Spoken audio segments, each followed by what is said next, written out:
வாழ்க்கைக்கான வார்த்தை என்ற இந்த வலை ஒளிபரப்பிற்கு உங்களை வரவேற்கிறோம். இது ஆதியாகமம் முதல் வெளிப்படுத்துதல் வரை முழு வேதாகமத்தையும் உள்ளடக்கிய ஒரு தினசரி தியானமாகும். உபாகமம் 17ஆம் அதிகாரத்தில் சொல்லப்படும் காரியங்கள் 16ஆம் அதிகாரம் 18ஆம் வசனத்திலிருந்து தொடங்குகின்றது.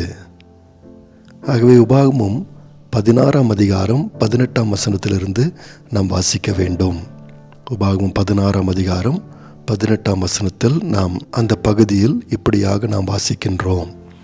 உன் தேவனாகிய கர்த்தர் உன் கோத்திரங்கள் தோறும் உனக்கு கொடுக்கும் வாசல்களிலெல்லாம் நியாயாதிபதிகளையும் தலைவரையும் ஏற்படுத்துவாயாக.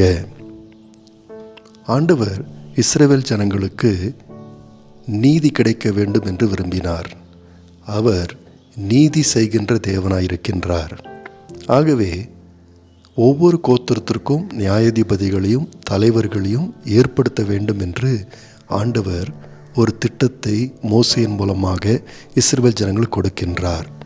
ஆனால் அந்த நியாயாதிபதிகளோ 18ஆம் வசனத்தில் வாசிக்கிறது போல அவர்கள் நீதியுடன் ஜனங்களை நியாயத்தீர்ப்பு செய்ய கடவர்கள், நியாயத்தை புரட்டாதிருப்பாயாக, முகதாட்சணியம் பண்ணாமலும் பரிதானம் வாங்காமலும் இருப்பாயாக என்று சொல்லப்படுகின்றது. நண்பர்களே, இன்றைக்கும் ஆண்டவர் நியாயாதிபதிகளையும் அதிகாரிகளையும் உலகத்தில் அவர் ஏற்படுத்துகின்றார். ஏனென்றால் உலகத்தில் நீதியும் நியாயமும் இருக்க வேண்டும் என்று விரும்புகின்றார். அவர்கள் பாரபட்சம் இல்லாதவர்களாகவும் அவர்கள் நீதி செய்கிறவர்களாகவும் இருக்க வேண்டும் என்று ஆண்டவர் விரும்புகின்றார். இப்பொழுது அடுத்தபடியாக மோசே யாருக்கு நீதி செய்யப்பட வேண்டும் என்பதை குறிப்பிட்டு காண்பிக்கின்றார். முதலாவதாக மற்ற தெய்வங்களுக்கு பின்பாக போகின்ற இஸ்ரவேலருக்கு நியாயம் செய்யப்பட வேண்டும் என்று நியாயாதிபதிகளுக்கு சொல்லப்படுகின்றது. 16ஆம் அதிகாரம் 21ஆம் வசனத்தில் வாசிக்கும்போது, நீ உன் தேவனாய கர்த்தருக்கு உண்டாக்கும் பலிபீட தண்டையிலே யாதொரு தோப்பையும் உண்டாக்க வேண்டாம், யாதொரு சிலையையும் நிறுத்த வேண்டாம், உன் தேவனாய கர்த்தர் அதை வெறுக்கிறார் என்று சொல்லப்படுகின்றது. மோசே இந்த இடத்தில் இஸ்ரவேல் ஜனங்கள் பிற்காலத்தில் ஆண்டவருடைய பலிபீடத்திற்கு பக்கத்திலே இல்லாவிட்டால் ஆண்டவரோடு சேர்ந்து இன்னொரு தேவனையும் இன்னொரு தேவதையையும் அவர்கள் பணிந்து கொள்ள முடியும் என்று அச்சப்படுகின்றார். ஆகவே இங்கேயே அவர்களை எச்சரிக்கின்றார். ஆனால் இதையும் மீறி ஒரு இஸ்ரவேலன் மற்ற தெய்வங்களுக்கு ஆராதனை செலுத்துவான் என்று சொன்னால் இந்த கோத்திரத்தில் இருக்கும் நியாயாதிபதிகள் அப்படிப்பட்டவர்களுக்கு நிச்சயம் நியாயம் வழங்க வேண்டும். அது என்ன நியாயம் என்றால் மரண தண்டனை விதிக்க வேண்டும். நாம் முன்பு அறிந்திருக்கின்றபடி ஆண்டவர் வெறுக்கின்ற ஒரு மிகப்பெரிய பாவம் என்னவென்றால் விக்கிரக ஆராதனை. அதை வேரோடு ஆண்டவர் நீக்கும்படியாக சொல்லுகின்றார்.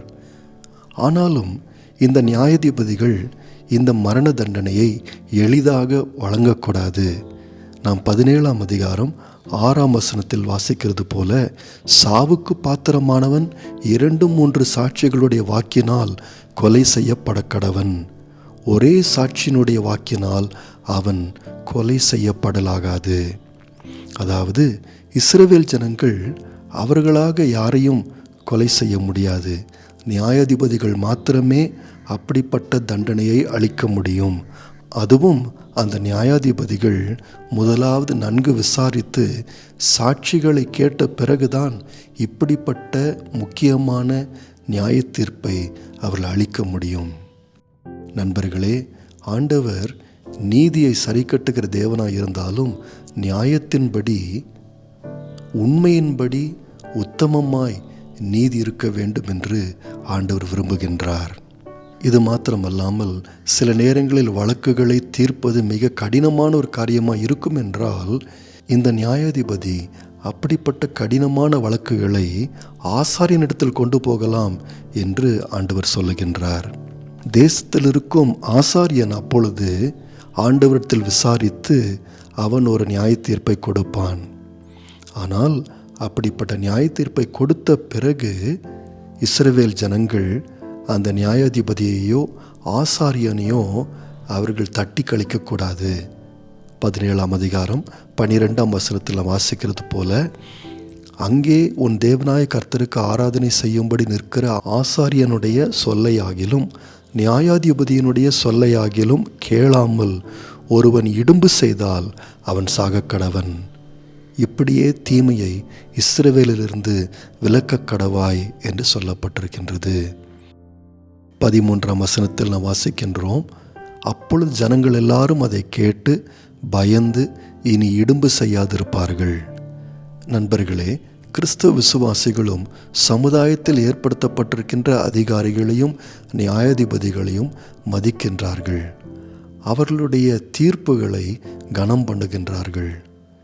விசுவாசிகள் எதிர்த்து நிற்பவர்கள் அல்ல, விசுவாசிகள் கலகம் பண்ணுகிறவர்களாய் அல்ல, விசுவாசிகள் சமுதாயத்தில் கீழ்ப்படுகின்ற ஒரு சாட்சி பெறுகிறவர்களாய் இருக்கிறார்கள்.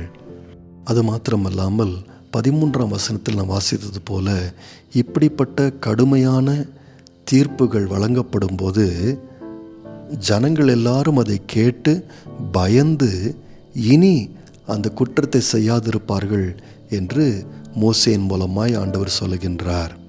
ஆகவே சில நேரங்களில் கடுமையான நியாயத்தீர்ப்பு கொடுக்கப்பட வேண்டியது அவசியமாக இருக்கின்றது. ஏனென்றால் அப்படிப்பட்ட நியாயத்தீர்ப்புகள் மனிதர்களுக்கு பயத்தை கொடுத்து குற்றத்தை குறைப்பதற்கு வழிவகுக்கிறதா இருக்கும். கடைசியாக மோசே இஸ்ரவேலுக்கு பிற்காலங்களில் கிடைக்கப் போகும் ராஜாவை குறித்து பேசுகின்றார். அந்த ராஜாவும் நீதி செய்கிறவனாய் இருக்கின்றான்.